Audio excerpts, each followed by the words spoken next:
مساءكم جلي. انا مش عارفة بيحصل معايا كده ليه. حد يقول لي يا ناس نعمل ايه ونسوي ايه؟ اما نصحى من النوم نلاقي جوزي عايش في قلب الدار زي الطور الجربان، وعمال يكسر في دي ويشيل ويحط في دي ويشتم فيا ويبهدل فيا، ونقول له مالك يا راجل؟ يقول لي بعيدي عني يا مرة يا ام ليا زينخة. قلت له ما تقول لي يلا تنقطم رقبتك، اني بس تصطلك على طرف في ايه ولا جيت جنبك في ايه؟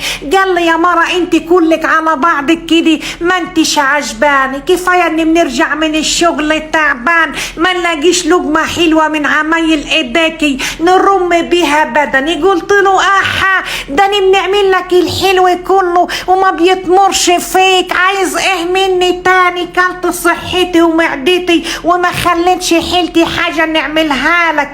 قال لي يا مرة انا جاي فرخه معايا دلوقتي وعايز نعملها، نديها لك تعمليها تروح تحطها لي في شوربه والشوربه بتاعتها تبقى زي ميه الصنانه، ولا نعرف نتغدي ولا نعرف نرم بدني والفلوس بتاعتي تترمي على الارض.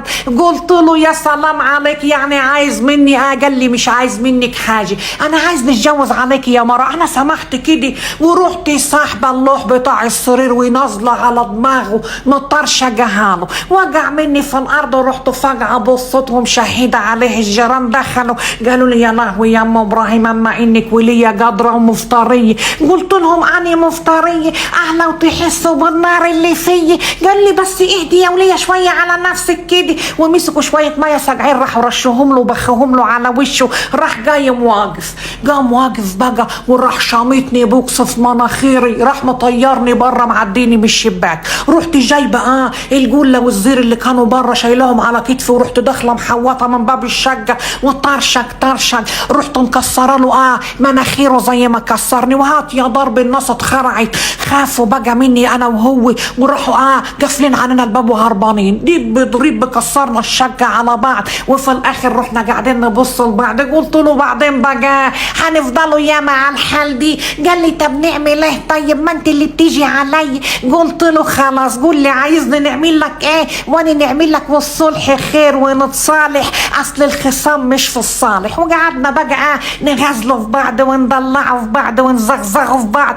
المهم قمت بقى كده الغزاله راجت ورحت داخله على المطبخ واخده من ايده الفرخه، وقلت له عايز تاكلها ايه يلا تضربك قطر. قال لي بنقول لك اعملها لي بطريقه كده حلوه وجديده. قلت له انا الجديد كله عندي ما تقلقش، ده انا هظبطك احلى تظبيط. قال لي يا ست ريحي نفسك، الفراخ دلوقتي بيعملوها بانيه وستريبس ونيجس. قلت له خلاص خليني في النيجس انا بنعرف نعمله، روح اقعد انت بس على جنب كده في داهيه تاخدك وانا هنتصرف ونعمل لك لقمه زي العسل. وحطيت المكرونه على جنب وهرست الطماطمتين في قلب الخلاط عشان نعمل شويه دمعه كده متسبكين حلوين، ونزلت عليهم بالبهارات الضيبه الهيبه. امال ايه لازم نحبش اكلي ونظبط الدنيا. ورحت طالعه في عشه الفراخ جايبه ضحيتين وفكسهم في قلب الطبق على بق حليب ورب وهب اسطوب، ورحت ركناهم على جنب. وجايبه شويه دقيق كده هوت ومطلعه شويه النجس من الطلاجه، لقيتهم مجمدين وكل خرطه جميله زي خرط البطاطس كده. وجبت الطاسه ورزحتها على الولعه وحطيت شويه الزيت الخمين في قلبيه، ورحت بقى مشجلطه ومجلطه الحاجه كده من البقسماط للدقيق للبيض للزيت. اضرب ديب بضريب بالحاجه طلعت بالصلاه على النبي، وتهدي الولعه عشان ما تتلصحش منك ولا حاجه. وتقلب وهلب الحاجه معايا بتبقى جميله خالص. اصلا اني لما نحط كده دماغي في الحاجه بنتعلم بسرعه والله، وبتطلع اكلي احلى من المطاعم بياما. وفرشت ورق التواليت كده في قلب الطبق، ورحت مطلعه الخرط عليه عشان يسحب الزيت من مني فيه، والحاجة جميلة هي ومحمرة وريحتها حلوة خالص. الفراخ اللي انا بنعملها ديت معروفة يعني واكلة مشهورة، فقلت نعملها لجوزي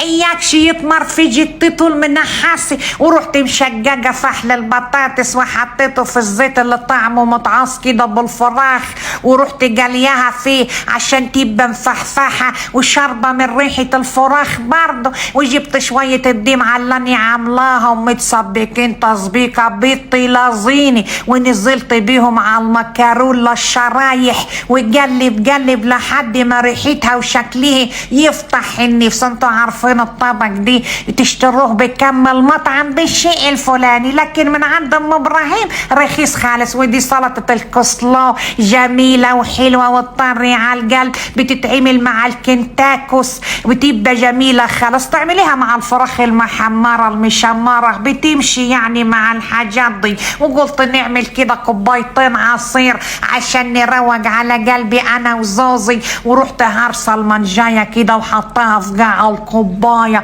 عشان خاطر نفضي عليها مكعبات التلج الركيكة الجميلة. العصير ده بصراحة ربنا بيروج البال ويعلي المزاج. وجبت عود النعنوسي ورحت حطاه في قلب الكبوسي، وجبت بقى ازازة البيبس وفضيتها فوقيه كده. بصراحة ربنا وصفة جميلة، هتحسوا ان انتوا بتطيروا كده. وجبت بقى شوية المانجا اللي فاضلين عندي مكعبات كده، ورحت حطاهم على وش الكوباية مع عود نعنوس تاني كده عشان خاطر الاكلة تكمل وتبقى مظبوطة برضه، والمزاج يعلى كده بعد العذاب والمرار اللي انا كنت فيه طول النهار. نروج على بالي، الدنيا مش مستاهلة يا مرة منك ليه، والحاجة جميلة ومظبطاها وملهلطاها. هناكل بقى بصوا من جوا عاملة ازاي، فراخ مش مخشوصة اصلية وجميلة.